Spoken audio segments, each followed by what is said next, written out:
Malam pergantian tahun 2024 di Surabaya seharusnya penuh tawa dan kembang api. Namun di tepi Kalimas, suasananya justru mencekam. Rahmat Hidayat, seorang montir sederhana yang baru pulang dari warung, tertegun saat melihat sesuatu yang tak seharusnya ada di sungai itu. Bayangan putih mengambang, rambut panjangnya menutupi wajah, seolah menatap langsung ke arahnya. Dingin malam mendadak menusuk tulang. Rahmat mengucek mata, mengira mabuk. Tapi sosok itu tetap di sana, diam, menanti.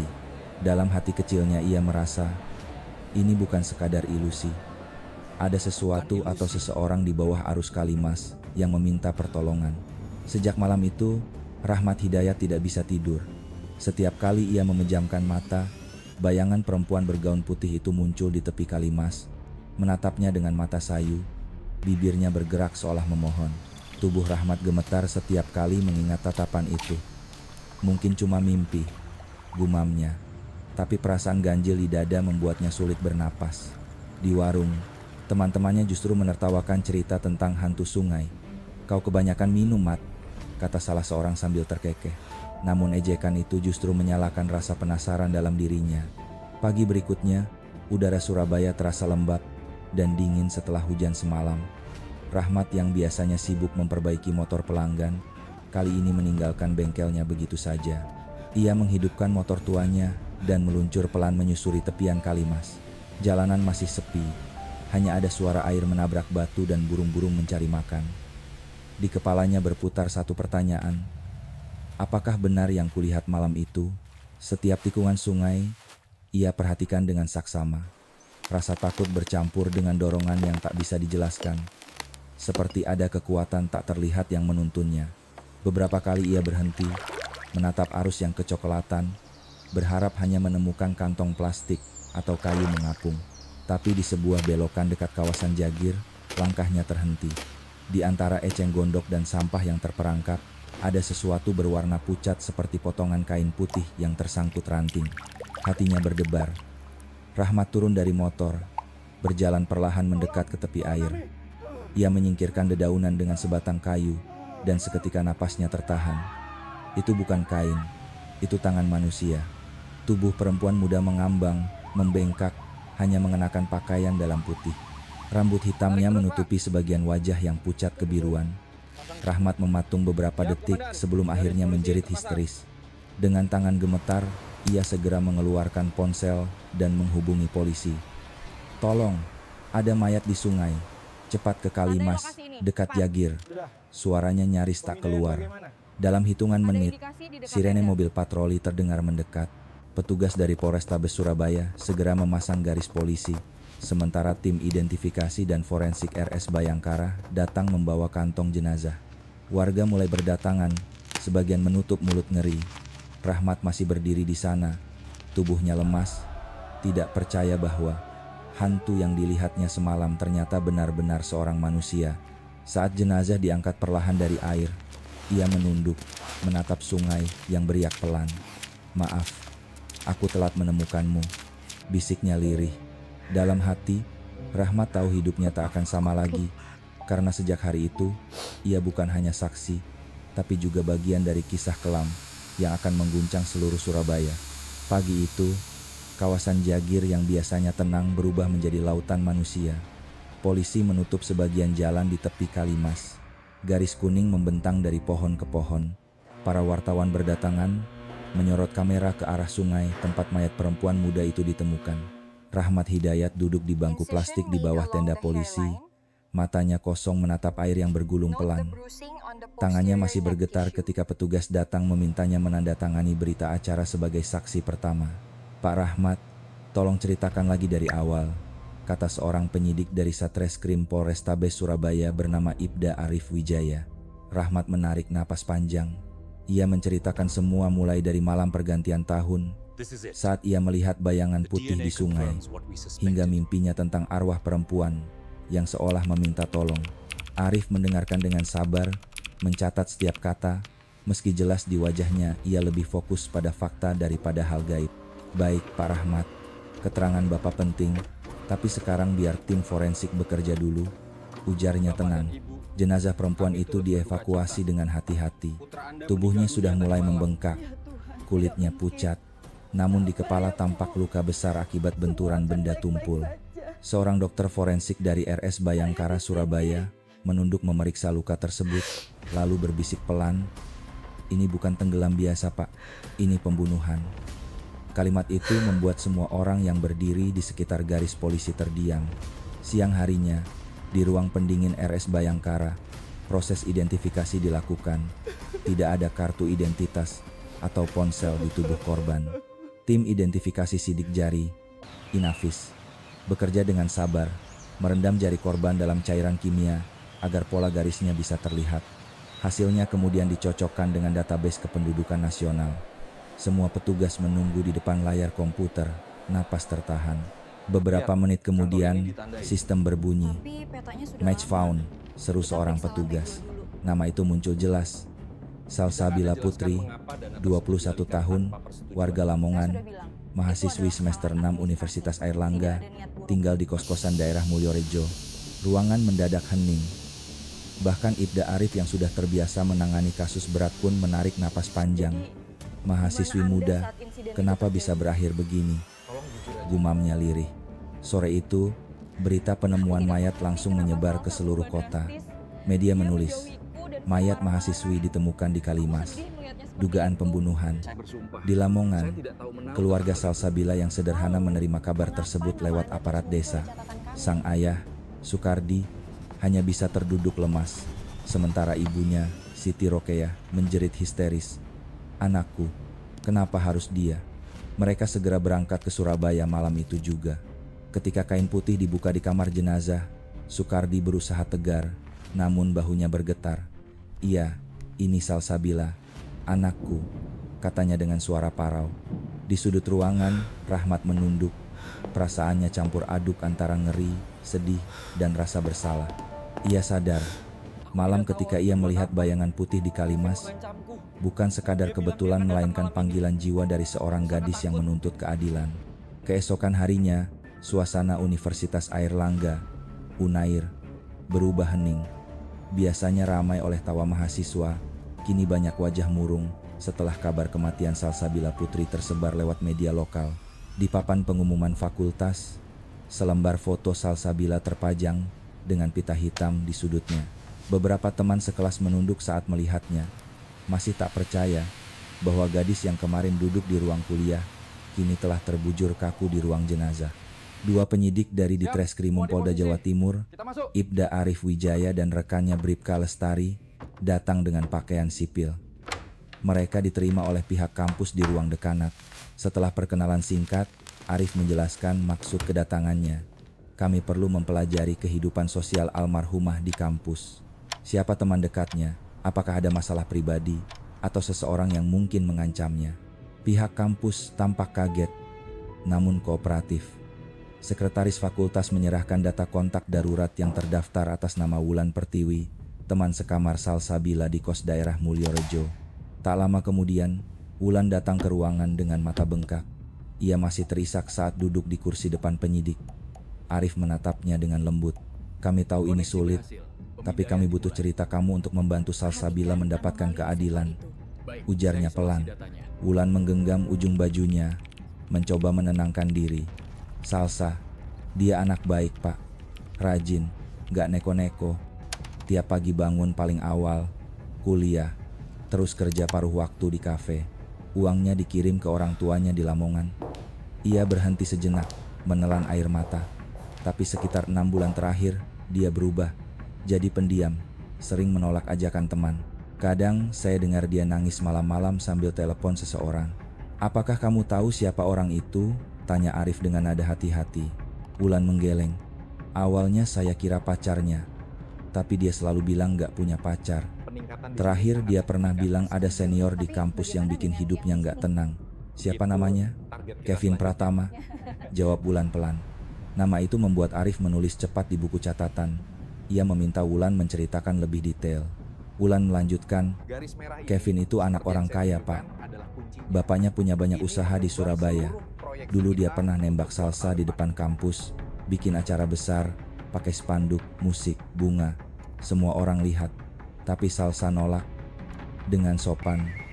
Sejak itu Kevin berubah.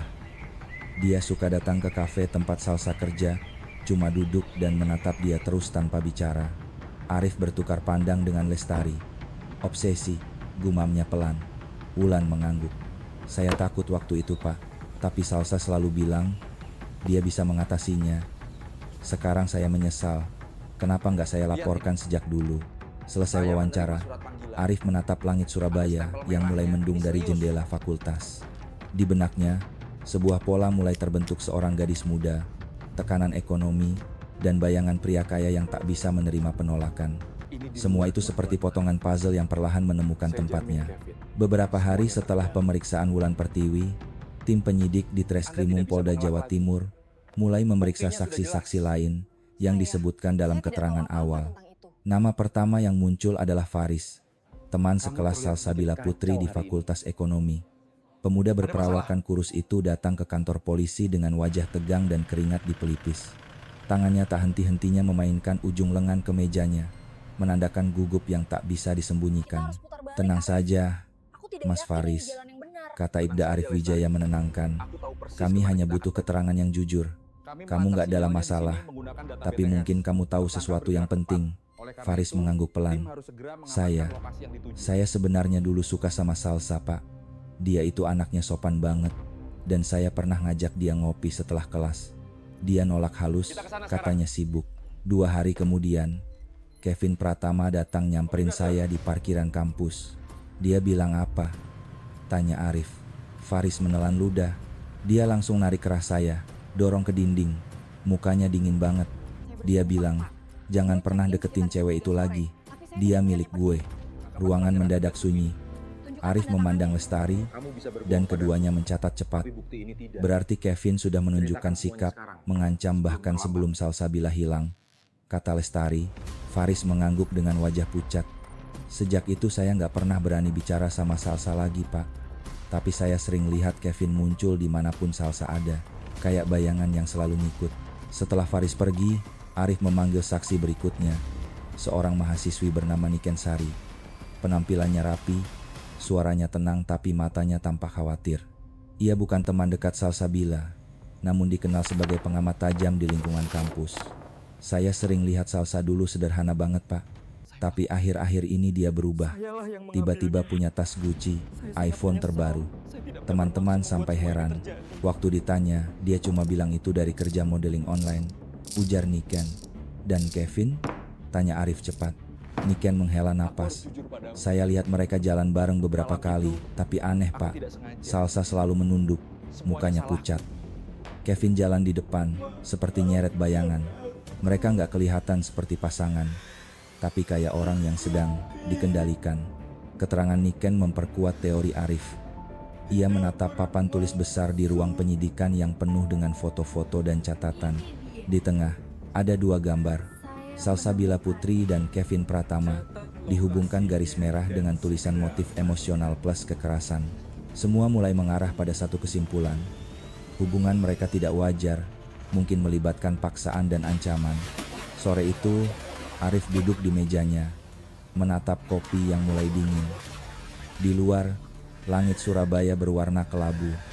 Ia tahu, kasus ini bukan sekadar pembunuhan biasa. Di balik wajah manis seorang mahasiswi dan senyum angkuh anak konglomerat, ada rahasia kelam yang siap meledak. Kita perlu selidiki kamar kos korban, katanya pada Lestari. Rasanya, di sana ada sesuatu yang disembunyikan. Petang itu, tim Satreskrim Polrestabes Surabaya mendatangi kamar kos Salsabila Putri di Mulyorejo. Ruangan kecil itu tampak rapi, tapi satu hal langsung menarik perhatian. Di pojok ruangan, ada peralatan fotografi profesional, lengkap dengan lampu sorot dan kamera digital. Di meja rias, tergeletak tas Gucci dan kosmetik mahal. Tidak masuk akal bagi seorang mahasiswi penerima beasiswa. Ketika Ibda Arif Wijaya membuka laptop hitam bertuliskan SP Studio, layar terkunci dengan beberapa lapis sandi. Tim siber yang dipimpin Reno berhasil menembus sistem itu, dan apa yang muncul di layar membuat semua terdiam. Folder demi folder berisi ribuan foto dan video sensual milik Salsabila, lengkap dengan akses ke situs luar negeri OnlyFans, di bawah nama panggung Selena Putri. Arif menghela napas berat. Dia menjalani dua kehidupan mahasiswi teladan di siang hari dan pencari nafkah di dunia maya pada malam hari. Tapi rasa iba itu berubah menjadi tekad saat Reno menemukan folder percakapan yang sudah dihapus. Di situ, nama Kevin Pratama muncul berulang kali. "Aku tahu apa yang kamu lakukan di internet, Salsa. Kalau kamu gak mau jadi pacarku, aku sebar semua videomu. Semua terbuka." Kevin tahu rahasia Salsabila dan menggunakannya untuk memeras dan mengendalikan korban. Pesan terakhir Kevin dikirim 2 hari sebelum kematian Salsabila. "Besok malam aku jemput kamu. Pakai gaun yang aku belikan. Jangan coba kabur." Arif menatap layar dengan wajah tegang. "Ini bukan hubungan cinta, ini hubungan paksaan," katanya lirih. Ia tahu, dari sinilah benang merah menuju motif pembunuhan mulai jelas terlihat. Pagi itu, kawasan elit Pakuan Indah, Surabaya Barat tampak lengang. Di balik pagar tinggi dan taman rapi, berdiri rumah mewah, bergaya modern milik keluarga Pratama, pengusaha properti dan logistik besar di Jawa Timur. Disinilah penyidik dari Ditreskrimum Polda Jatim hendak menemui Kevin Pratama, mahasiswa yang kini jadi fokus utama penyelidikan kasus kematian Salsabila Putri. 2 mobil hitam berhenti perlahan di depan gerbang. Ibda Arif Wijaya bersama 2 anggotanya menunjukkan surat panggilan resmi kepada Satpam yang tampak gugup. "Kami dari kepolisian, mohon izinkan kami bertemu dengan saudara Kevin Pratama," katanya tegas. Beberapa menit kemudian, pintu besar rumah terbuka. Seorang pria muda berambut rapi keluar mengenakan piyama sutra. Wajahnya tampak acuh, namun tersenyum sinis saat melihat para petugas. "Oh, kalian yang sering nongol di berita itu, ya?" katanya sambil tertawa pelan. "Sebenarnya ada urusan apa?" "Saya sibuk, tahu." Arif menatapnya datar. "Kami hanya ingin meminta keterangan terkait kematian Salsabila Putri." Sekilas, senyum Kevin menegang. Tapi ia cepat menutupinya dengan tawa ringan. "Ah, si Salsa, saya juga dengar kabarnya. Kasihan sekali, gadis itu. Tapi kenapa kalian datang ke sini? Apa hubungannya dengan saya?" "Karena Anda adalah orang terakhir yang diketahui berkomunikasi dengan korban," jawab Arif tanpa basa-basi. Kevin berjalan pelan ke sofa, menyalakan rokok, lalu duduk dengan kaki disilangkan. Kalau semua cowok yang kenal perempuan cantik dianggap tersangka, wah, penjara bakal penuh. "Pak Polisi," nada suaranya meremehkan. Arif menahan diri untuk tidak terpancing. "Kami punya bukti percakapan digital dan transfer dana dari rekening Anda ke korban, dan pesan terakhir Anda mengatur pertemuan malam sebelum korban meninggal." Tawa Kevin berhenti. Ia memandangi Arif beberapa detik, lalu berkata datar, "Kalian ini lucu. Bukti dari mana?" "Dari laptop itu. Kalian tahu berapa pengacara keluarga saya?" Ia mencondongkan tubuh ke depan, menatap tajam. "Jangan main-main dengan saya. Ayah saya kenal banyak orang penting di Polda." "Atambela." Lestari yang berdiri di belakang Arif berbisik pelan. "Dia mulai mengancam, Pak." Arif mengangguk kecil, lalu menatap Kevin dengan tenang. "Kalau begitu, buktikan semua nanti di kantor. Kami akan kirimkan surat resmi. Datanglah untuk memberikan keterangan." Kevin berdiri, menepuk bahu Arif dengan nada menghina. "Tentu, Pak. Saya orang taat hukum kok," katanya dengan senyum sombong. Namun sorot matanya dingin dan penuh kesombongan, seolah yakin uang dan nama keluarganya bisa membeli apapun, termasuk kebenaran. Saat keluar dari rumah itu, Lestari menatap Arif khawatir. "Pak, apa kita yakin bisa sentuh orang seperti dia? Saya dengar keluarganya punya relasi sampai pejabat pusat." Arif menatap lurus ke depan. "Hukum itu bukan milik orang kaya saja, Tar. Selama kita punya bukti, kita bisa buktikan. Sekaya apapun dia, jejak digital nggak bisa dibeli. Ayo mari." Mereka berjalan meninggalkan kompleks mewah itu. Di kejauhan, rumah Kevin tampak berkilau di bawah matahari pagi indah di luar, tapi menyimpan bayangan gelap di dalamnya. Arif tahu, pertempuran sebenarnya baru saja dimulai. Beberapa hari setelah pertemuan penuh arogansi di rumah Pakuan Indah, penyidik di Treskrimum Polda Jawa Timur tak tinggal diam. Ibda Arif Wijaya memimpin rapat koordinasi dengan unit siber dan intel telekomunikasi. Di papan putih besar terpampang foto Kevin Pratama di sebelah kiri dan Salsabila Putri di kanan. dihubungkan dengan garis merah bertuliskan hubungan pemerasan, motif emosional, pertemuan terakhir. Sekarang kita buktikan dengan data, bukan asumsi, ujar Arif tegas. Kita minta log lokasi ponsel keduanya dari operator seluler malam kejadian. Beberapa jam kemudian, data dari menara BTS, Base Transceiver Station, masuk. Reno, teknisi siber, menampilkan grafik di layar besar. 2 titik sinyal, satu milik Salsabila, satu lagi milik Kevin bergerak dari arah Mulyorejo menuju pusat kota Surabaya. Sekitar pukul 21.30, keduanya berhenti di satu koordinat yang sama. JL, Tunjungan, Hotel Bintang 5, tanya Lestari heran. Reno menggeleng. Bukan, ini hotel kelas menengah, tapi cukup tertutup. Banyak disewa pasangan muda. Semua mata saling berpandangan. Arif langsung berdiri. Kita ke sana sekarang. Sore itu juga, tim kecil bergerak menuju hotel yang dimaksud. Bangunan tua bercat krem itu berdiri di tengah hiruk-pikuk jalan Tunjungan. Resepsionis perempuan yang bertugas malam kejadian awalnya tampak ragu, tapi akhirnya bersedia berbicara setelah ditunjukkan surat resmi. Iya Pak, saya masih ingat, ujarnya pelan. Malam itu ada tamu bernama Kevin Pratama. Dia pesan kamar lewat aplikasi. Datang sekitar jam 9 malam, bersama seorang perempuan muda berambut panjang, cantik, dan sepertinya agak ketakutan.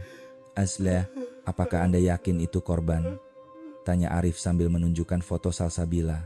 Perempuan itu menatap lama, lalu mengangguk mantap. Iya, benar. Itu dia. Catatan tamu menunjukkan Kevin check-in pukul 21.28. Tapi yang membuat penyidik terdiam adalah data check-out pukul 01.57 dini hari dan sendirian. Saya sempat tanya, mana temannya Pak? Lanjut resepsionis. Dia jawab pacarnya mabuk, jadi sudah dibawa duluan ke mobil. Tapi saya lihat aneh, dia kayak terburu-buru. Posisinya waktu itu basah, bajunya juga kusut. Keterangan itu segera dicatat. Arif tahu, kesaksian resepsionis ini adalah puzzle yang hilang penghubung antara bukti digital dan kejadian nyata. Rekaman CCTV? Tanya Arif. Sudah otomatis terekam Pak, tapi sistemnya cuma simpan 5 hari. Sekarang sudah terhapus. Arif menatap Reno. Coba cek sistem cadangan. Siapa tahu masih bisa dipulihkan. Reno menunduk di depan komputer hotel. Beberapa menit kemudian, layar menampilkan rekaman hitam putih yang samar. Terlihat Kevin dan seorang perempuan masuk kamar di lantai 2. Meski buram, bentuk rambut dan pakaian perempuan itu identik dengan Salsabila. Namun di rekaman check out, hanya Kevin yang keluar, membawa ransel besar di bahu. Arif menatap layar itu lama. Suaranya pelan namun tajam. Dia bisa beli pengacara, tapi dia nggak bisa beli waktu. Waktu tidak bisa dihapus seperti CCTV ini. ISB, dengan bukti lokasi, saksi, dan rekaman pendukung, kepingan teka-teki mulai menyatu. Kini, polisi punya alasan kuat untuk menetapkan Kevin Pratama sebagai tersangka utama pembunuhan Salsabila Putri.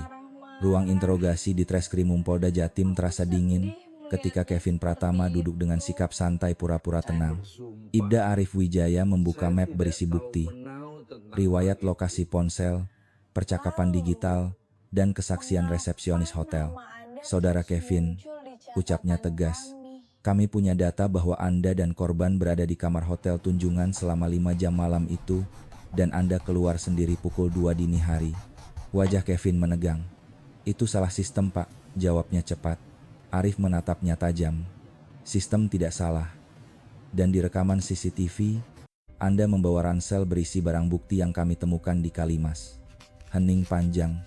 Lalu perlahan, suara Kevin pecah di antara isak tertahan. Saya nggak bermaksud membunuh Pak. Dia marah, dorong saya, mukul bahu pakai lampu. Saya kehilangan kendali. Arif tak menjawab, hanya menatap datar. Lalu, saya pukul balik. Sekali, 2 kali, sampai dia diam. Saya panik. Saya bersihin darah, bungkus bajunya, dan bawa jasadnya ke mobil. Saya buang di Kalimas. Saya cuma takut reputasi keluarga saya hancur. Air mata mengalir di wajah Kevin, tapi Arif tetap tenang. Ketakutanmu bukan alasan Kevin, kamu bukan korban. Kamu pembunuh yang memanfaatkan kelemahan orang lain. Kevin menunduk, tubuhnya gemetar. Semua kebanggaan dan uang keluarganya kini tak berarti apa-apa di hadapan kebenaran yang ia sendiri akui.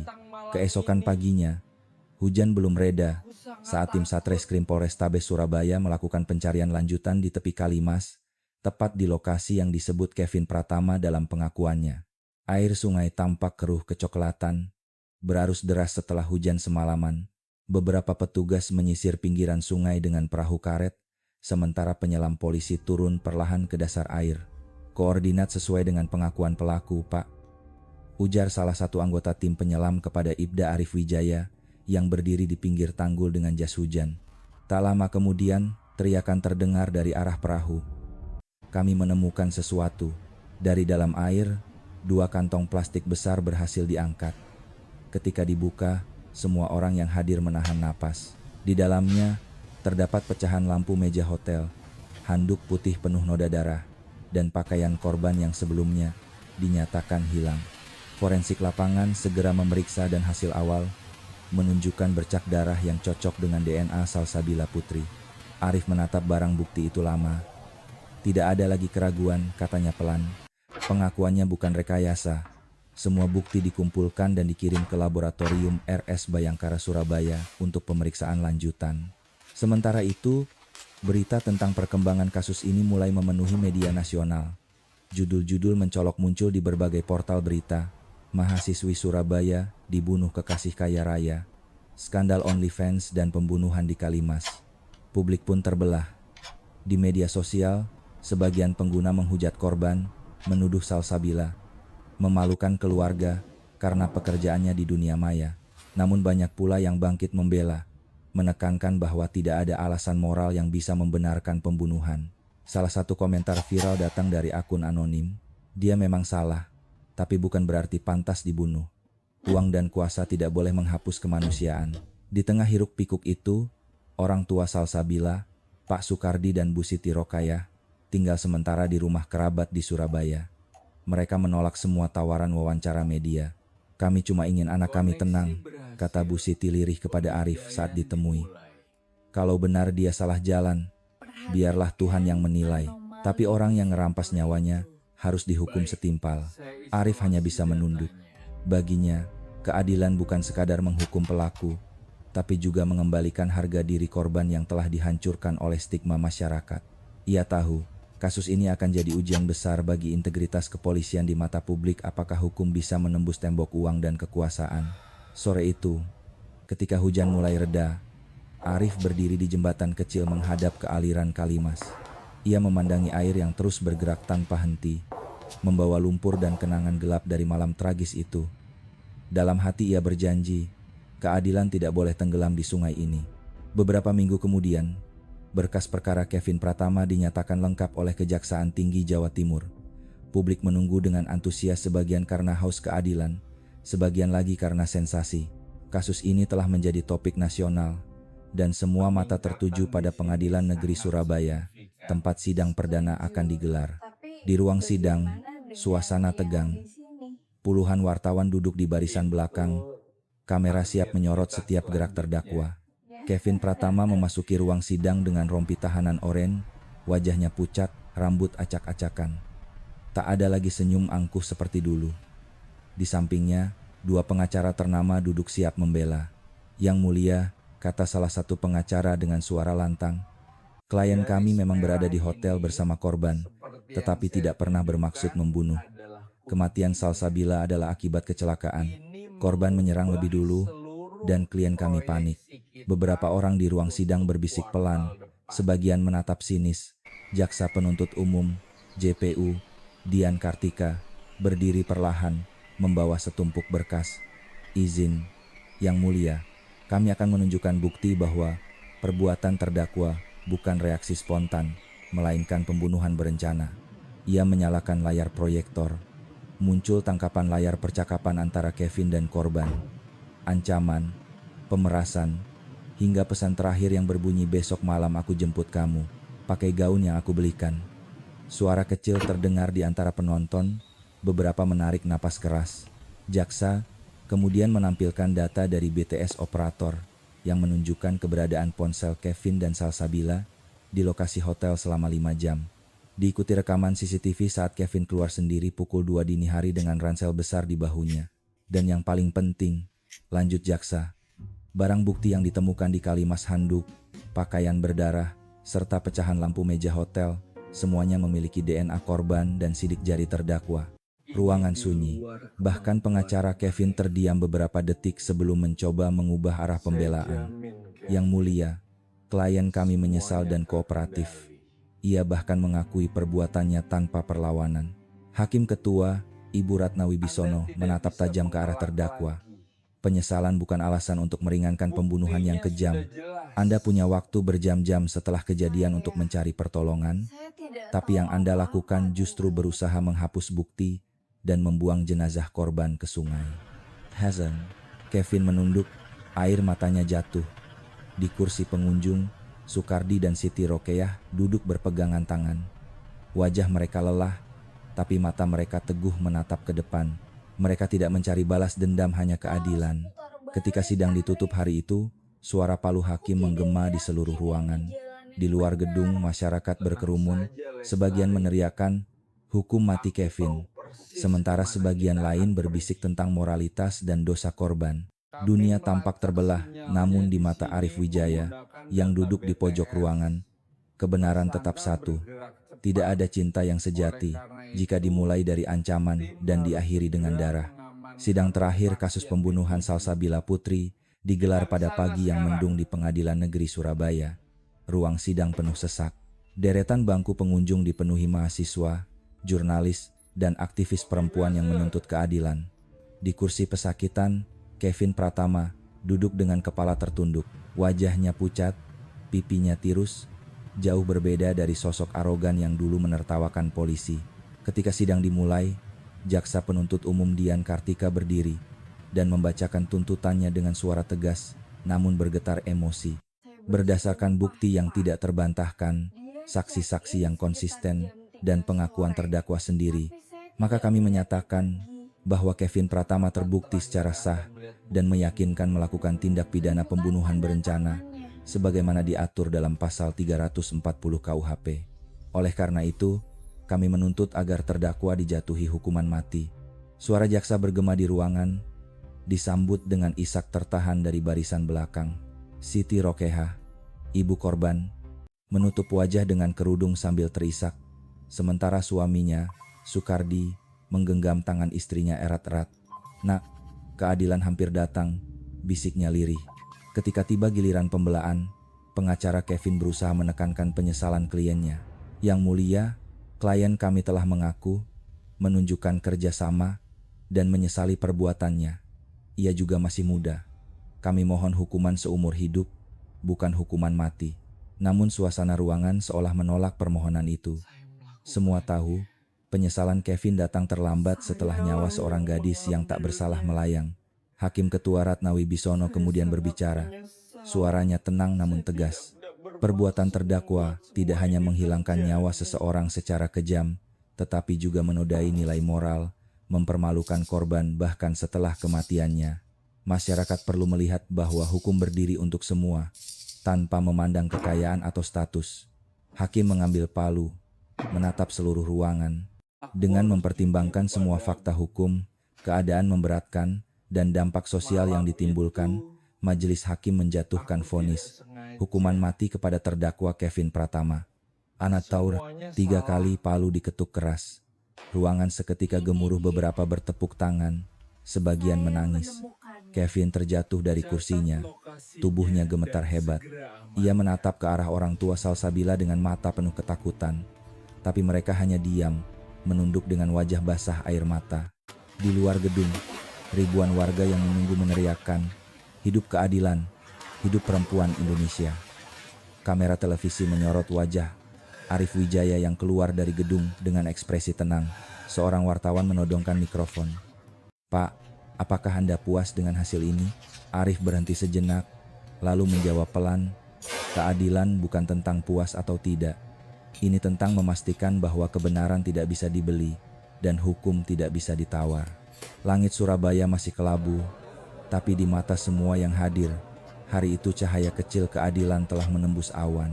Beberapa bulan setelah vonis dijatuhkan, kehidupan di Surabaya kembali berjalan seperti biasa.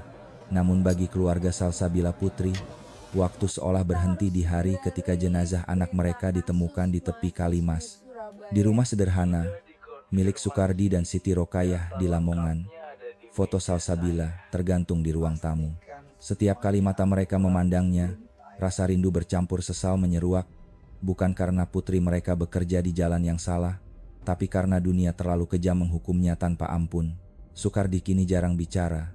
Ia lebih banyak duduk di beranda menatap sawah, sementara istrinya sesekali menyalakan lilin kecil di depan foto anaknya.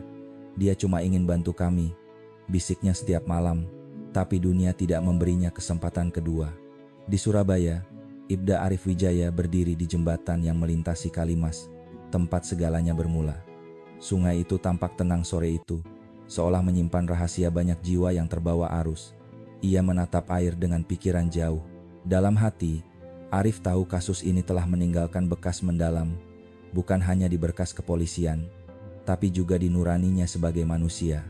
Salsabila bukan malaikat, gumamnya lirih, tapi dia juga bukan pendosa yang pantas mati. Ia menarik napas panjang, lalu berkata pada Lestari yang berdiri di sebelahnya, "Tugas kita bukan hanya menghukum, tapi mengingatkan orang lain agar tragedi seperti ini tak terulang." Anda, kisah itu memang telah selesai di meja hijau, namun jejaknya terus bergema di media sosial. Banyak mahasiswa menulis surat terbuka, memohon agar masyarakat berhenti menyalahkan korban. Sebuah unggahan dari akun anonim viral, "Jangan menilai seseorang hanya dari kesalahannya. Kadang mereka hanya berjuang untuk bertahan.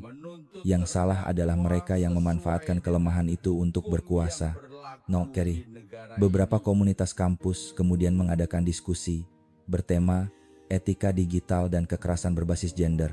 Nama Salsabila Putri disebut di setiap forum bukan lagi sebagai aib, tapi sebagai peringatan dan simbol perjuangan. Sementara itu, keluarga Pratama memilih bungkam. Rumah mewah di Pakuan Indah kini sepi, pagar selalu tertutup. Orang-orang berbisik bahwa bisnis mereka menurun drastis. Kevin sendiri menunggu eksekusi hukum di balik jeruji besi, menjalani hari-hari panjang dalam ketakutan yang sama, seperti yang dulu ia berikan kepada Salsabila. Di akhir kisah, suara narasi lembut seolah menggema dari sungai yang mengalir pelan. Uang bisa membeli citra, tapi tidak bisa membeli nurani. Kekuasaan bisa menutupi dosa, tapi tidak bisa menghapus kebenaran. Dan pada akhirnya, air Kalimas akan terus mengalir membawa pergi segala kebohongan, meninggalkan hanya satu hal yang abadi, keadilan. Arif berbalik meninggalkan jembatan, menatap langit sore yang mulai berwarna jingga. Ia tahu, tugasnya belum selesai. Di negeri ini, akan selalu ada kegelapan yang mencoba menelan cahaya. Tapi selama masih ada orang yang berani menyalakan api kejujuran, harapan itu tak akan pernah padam.